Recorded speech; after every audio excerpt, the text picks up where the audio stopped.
Now, not too much has happened since the first video. Honestly, there's really not been a lot happen to it. I mean, the outside, haven't done anything at all. What have we got going on in here? I've got my new steering wheel fitted, new head unit. That's about it. Got a shit ton of parts for this thing over like the last week, but just haven't gotten around to fitting them yet. Right, so we'll have a look at what I've got for the Corolla so far. I've got the spoiler that we got from Pickapart in the first episode. I still need to prime, paint, whatever that. These are the new wheels I've got. I got a set of 5 of them. They are BMW E30 factory bottle caps, and they happen to be 4x100. So I'm still on the fence on whether I'm just going to polish these up and get them all nice, or if I'm thinking maybe powder coat them white or gold centers with polished lip. I don't know. Depends what it's all going to cost, really. I haven't forgotten about that thing. That still exists. I've still got these to go on it. They're due to be powder coated soon if I can stop fucking around the powder coater. No, the chimney still exists. You're still going to see more of that in the coming weeks. Yeah, not much has changed with her. Different grille. It's about the 3rd different grille I've got now. Different wheels. We've got some Row 120s which will be coming off once the chimney ones are done. And got a stainless snorkel in the works, so that'll be the next thing for this. And the cheap Chinese roof rack if you haven't already seen that. And those are the newest edition for the Corolla. Those are side skirts off a Carib Sprinter that Bailey found at Pickapart. So those were 40 bucks for the pair, so still pretty cheap. Those will polish up nicely and we can throw those on, and I'll probably paint that up at the same time and there'll be a whole other episode. Yeah, those are just a matter of time. But yeah, sweet, that's everything I've got to go on the car at the moment. Just have a quick look at my head unit collection while we're there. That's the Nakamichi which came out of the Corolla. That's the 6 CD changer which goes with the cassette player in the Corolla, but I'm not 100% sure if it works or not. That's my Adzest which I need a harness for, which I really want to run in something, but I don't really know what to put it in. It does fit in the chimney. It is tempting to put it in there. That, I don't really know what that thing is. It's a Pioneer equalizer or something, but I'm assuming that's mini disc in the top.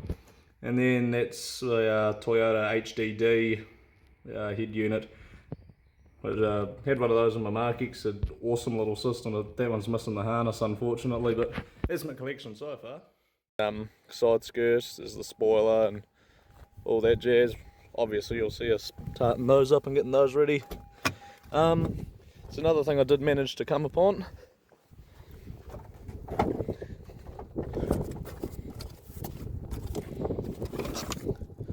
The correct tail lights. So yeah, those will be good. I do need to find harnesses because unfortunately these ones are a bit buggered, and that's not too much of a major deal. I could probably use that one. But on that one you're missing a bulb holder and that's been snipped off, which is a bit annoying, but still glad to get these tail lights. Getting harder and harder to come by to the sedan, so yeah, and a bunch of spares if we ever need them. Yeah, those cost me 60 bucks, so still fairly cheap. Cheaper than it would be at Pickapart, I reckon. Yeah, what else has been going on with this thing? What stage are we up to? Did an oil change on it the other day because she was pretty smoky and the oil was like tar pretty much. Even though supposedly the dealership had already changed it, but I've done that for peace of mind. They did say that there were various oil leaks when they brought it in, but we had a look and maybe the sump gasket's a little bit leaky, but other than that we couldn't see anything. It has been running a bit. How you going lately? Not too sure what it could be, in all honesty. I'm thinking worst case scenario the injectors need to be rebuilt, which isn't too much of a hassle. The only thing is that that wee supply rail that runs between them, that likes to snap when you take them out, so hopefully Driveline Imports still bring those in. I think they're about 50 bucks for the rail, so I might get one just to be safe. That's cracked, so I need to find a new cover for that. New air filter in there, because Yeah, much better air filter now, actually. When I took it to the oil changer's place, usually they'll come up to you with a filter. Oh, hey, it's a bit dirty. Do you wanna replace this or go in here? No, he came up to me and goes, "This is fucked. I'm replacing it." And no, fair enough. I'm thinking the first step to solve the rough idling will be replacing the diesel filter. Just not really sure how to go about it in this car. I'm assuming you can spin it off from the bottom, or either we unbolt the whole head assembly off and take it out, which it might be a bit of a cunt. Other than that, it's just still running mint. It hasn't blown up or anything on me yet.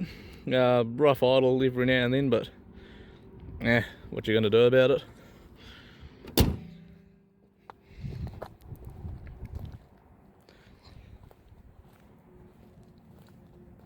Right, we'll have a look at what's new in here. New steering wheel. So this is an OBA Italian wood grain 250mm. No, that's wrong. 350mm steering wheel. So the factory one I think is 380, so it's quite a bit smaller, real nice feel to it. It's got a couple wee chips here and there, but it's a $250 steering wheel, I can't complain about that. OBA Italian made. I don't know much about this brand, so if anyone knows anything about it, that'd be cool. Drop a comment about it. I'm running a HKB Boss kit. I'll put a couple clips in of us installing that. I've got my slaves, fellow channel members, just taking my factory steering wheel off. Hell yeah, buddy. I got my HKB Boss kit here, which I got before the car arrived, and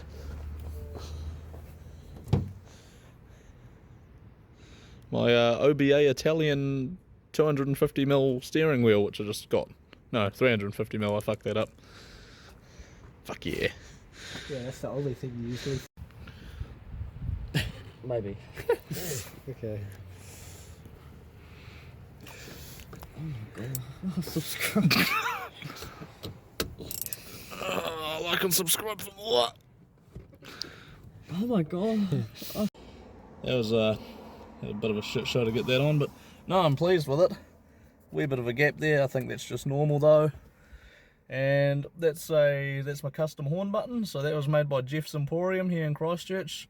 So he brings in the HKS horn bases, and that's a Carboy magazine one. So that's actually a wee snippet from the 80s, I think, Carboy magazines in Japan. It's just been popped in the horn. Don't know what it says, don't really care to translate it, but I just think it looks neat. I also got these two horn buttons because it didn't come with a horn button when I put it in. I didn't really want to driving one round it without it. So I got these for $5 on Marketplace. And I don't know what brand that is. Doesn't fit anyway, but got it as a spare.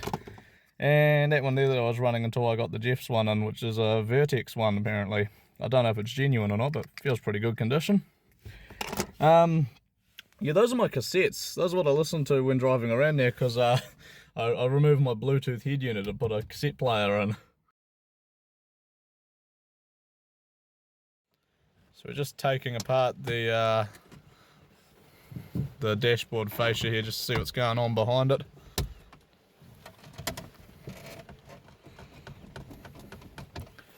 So my nice Bluetooth Nakamichi single din's going to come out, and we're going to put a combination tape deck and a CD player one from like the 90s or something, and yeah, that's going to be cool. So be able to run my tapes now. No Bluetooth or anything, but don't need any of that.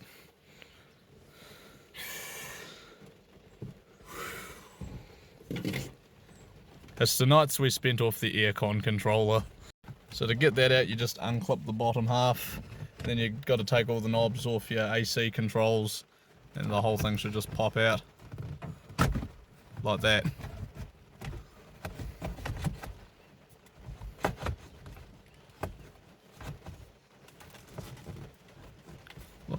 Like that. Right, so we've just gotten all the screws out, and hopefully we've got the factory harness which we can clip.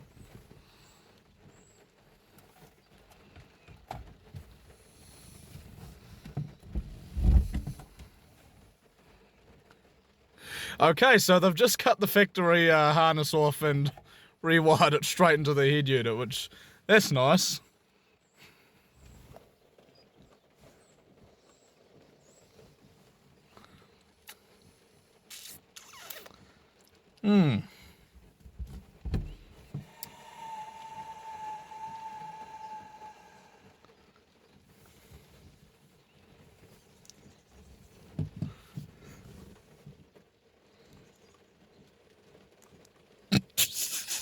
Well, the original plan was to do a straight swap and, you know, plug the double din in because it's got a Toyota connector, but that doesn't have anything. So now we're going to go to JCar and get some chocolate blocks, and we're just going to do it. We're going to do it the other way. Alright, we'll be back. Alright, we've just done a mercy dash to the yellow man, so I can try and get that connector and we can get that head unit sorted today. Fucking easy mission, 10 minutes, in and out. Hey Bailey. There's an insufferable half an hour of looking through just about every Toyota here. I think it's this one. Fuck, I hope it is. Fuck. I was in there for about half an hour and I looked at, I think, every single Toyota. And thankfully it is the right plug. So I don't have to go back in and look at every other make and model of car now. Right. On to the next yard. Right, we've arrived at Super Cheap Auto to get some electrical connectors so I can shove that bad boy in. This is like an extra 2 hours that could have been avoided if they just didn't cut the original harness off. Oh well, this is what we do, we turn dog shit into honey here at Beige Bros, don't we? Alright, we're back, we finally got all the gear, so now we're gonna dismantle this for the third fucking time today. Yeah, sweet. Alright, yeah.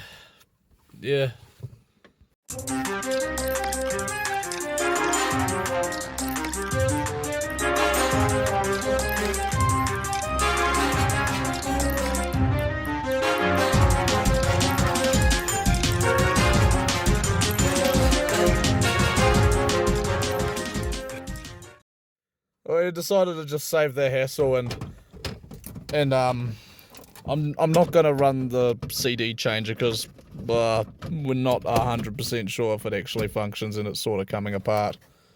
So instead I'm just gonna run the main one up there so the storage cubby hole and cup holders can go back in there, and yeah. It's my very sad looking electrician at the moment. You ever see a face like that, you know that's a sad electrician you're dealing with. Anyway, let's get back to it. It's period correct to the car. I think that's like a late 90s one. Car Rosaria. Real nice. It's backlit with green. Buttons all work and everything. It's got radio. There was a 6 CD stacker which goes with it. We're going to put them both down here originally, but it was a bit funny getting the wiring in. And we were looking at it, the wiring's actually real weird because you got the normal wires for if the car had door speakers, and then you just got another whole harness which runs to that speaker there and then attaches to the main loom. So I don't know, it was just weird looking at that, but that's just got chocolate blocks holding them in because we haven't soldered anything in place yet. Still fiddling around with what I'm actually going to end up running. I do like this, but if something better comes around I'll probably swap it in because the cassettes and all are nice, but I'm getting pretty sick of listening to the same ones on my way to work. What other changes are in here? No, I think that's about it in here, to be honest. I'm still looking for bits and bobs. Obviously I need another one of those panels because the AC vent's broken in there. Hopefully get some more clips for this panel because it's starting to sag down a bit. That speaker's starting to go, so I do want to change that out today. I've got one Sony Explode in my chimney because the other side's blown up, but I'm a bit on the fence of installing it in there in case that one goes as well because they're pretty old. Sitting in Bailey's garage for a couple of years. But yeah, that not a major problem. I just don't want the thing to fall off while I'm driving. You're no luck finding a manual transmission at the moment, unfortunately. I've looked around, I've punted around, I've had people, importers over in Japan looking, but still no response, so it might be one of those things. If I just get lucky, I'll do it. As for turbocharging, I'm hoping something with a 2C turbo or 3C turbo manifold pops up.